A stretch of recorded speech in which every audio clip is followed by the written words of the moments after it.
અંજારના સુપ્રસિદ્ધ અને જાણીતા સચ્ચિદાનંદ મંદિર ખાતે પરમ પૂજ્ય ત્રિકમદાસજી મહારાજની નિશ્રામાં હોળી ધૂળેટીનું પર્વ ઉમંગભેર ઉજવવામાં આવ્યું હતું. રસિકજનો મોટી સંખ્યામાં ઉપસ્થિત રહ્યા હતા.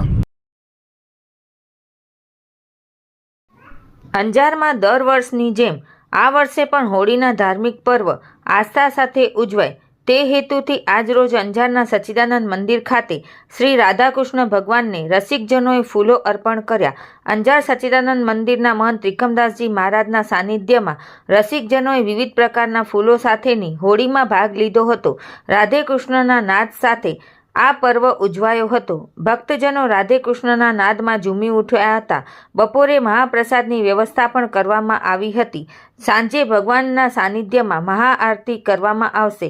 મહંત ત્રિકમદાસજી મહારાજે હોળીની શુભેચ્છાઓ પાઠવતા જણાવ્યું હતું કે દરેક રસિકજનો ગુજરાત, સૌરાષ્ટ્ર, કચ્છ અને મુંબઈથી બહોળી સંખ્યામાં ભગવાન શ્રી રાધે કૃષ્ણના અલૌકિક દર્શનનો લાભ લેવા પધાર્યા છે. રિપોર્ટ ભારતી માખીજાણી, અંજાર.